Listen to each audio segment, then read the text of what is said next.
Humans depend primarily on vision for orientation in the world that surrounds them.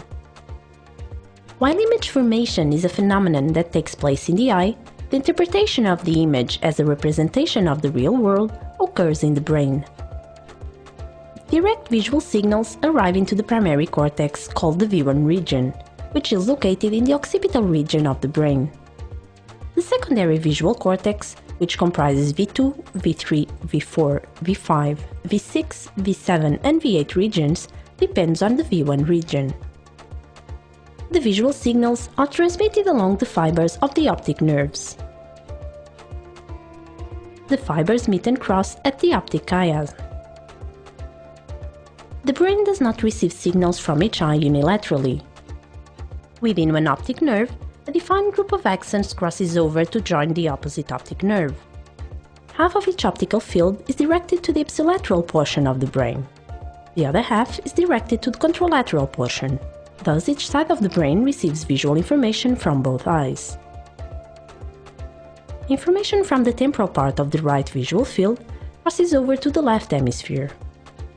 Information from the temporal part of the left visual field crosses over to the right hemisphere. This is called contralaterality of vision. Let's go back to the beginning once more and observe how the eye detects the electromagnetic radiation reflected from objects.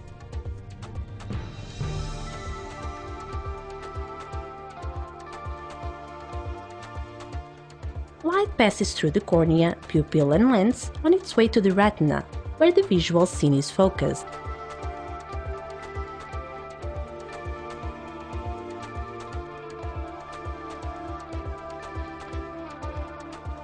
The lens projects an inverted image onto the retina, the same way a camera lens projects an inverted image onto a film. The retina is a highly specialized neuronal tissue. Most of the cells of the retina are neurons. Among others, we have the rods and cones, also called photoreceptors. The fovea, the central region of the retina, only has cones. These require high levels of light to generate signals, thus they work best in daytime conditions. Cones are responsible for color vision and high visual resolution. Color vision relies on the wavelength specificity of cones, which respond to narrow bands of color, and also depends on cortical structures which sort the proportional response of the different types of cones. In the peripheral regions of the retina, rods greatly outnumber cones. Rods are beta contrast sensors and have a major role in peripheral vision. They are adapted to dim light and cannot work in bright light. Photopigments, referred to as opsins, are embedded in stacks of cell membranes in the outer segment of photoreceptors. These photopigments are able to absorb the energy of the visible spectrum. Rhodopsin, the light-absorbing pigment incorporated in the outer segment discs of the rods, contains a prosthetic group called cis-retinol. The retinal isomerizes to a null-trans conformation upon absorption of light and dissociates itself from the opsin.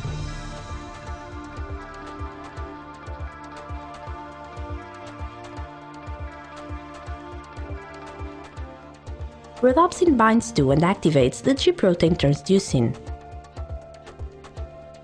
The activated alpha subunit of transducin binds to the cyclic GMP phosphodiesterase.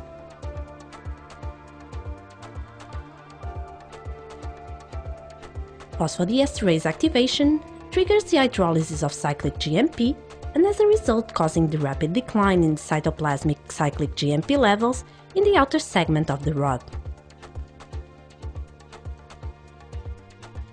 The drop in cyclic GMP levels leads to the cation channels closure in the plasma membrane and blockage of sodium and calcium influx. Consequently, the photoreceptor membrane hyperpolarizes, generating a direct flow of electric current along the membrane.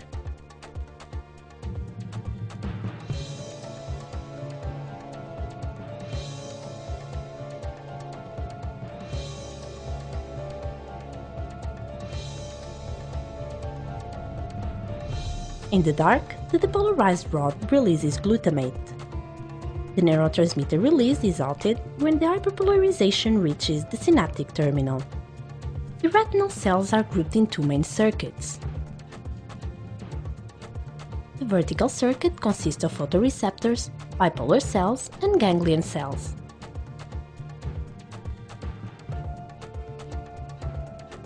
The modulation circuit consists of horizontal and amacrine cells. The synaptic terminal of the rod makes contact with bipolar cells. These synapses may be modulated by horizontal cells. The reduced glutamate release activates the bipolar cells that are hyperpolarized in the dark and respond to light increments. These are called on circuits. On the other hand, it also inhibits the bipolar cells that are depolarized in the dark and respond to light decreases. These are called off circuits. With suitable inhibitory or excitatory signals, the information is passed from bipolar to ganglion cells. These synapses may be modulated by the amacrine cells. Ganglion cells, unlike the other retinal neurons, do have action potentials. It is the changes in light intensity and the shifting of the image over the field of vision that causes a change in the firing rate in ganglion cells. The axons of the ganglion cells, which are the last neurons in the chain, bundle to form the optic nerves. That marks the beginning of transmission to the visual processing centers of the central nervous system.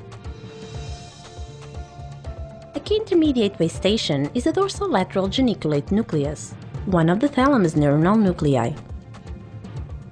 This region of the brain is the site of synapses between the axons of the ganglion cells and a set of cortical thalamic neurons whose projections radiate and carry the signal into the visual cortex.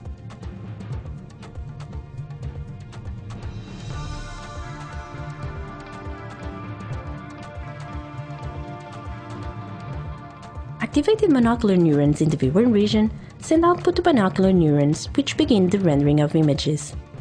This mechanism is responsible for the stereoscopic vision. The images formed by the two eyes and transmitted to the brain's visual cortex are not quite identical. This discrepancy compels the brain to compare the two images and to render a single integrated image.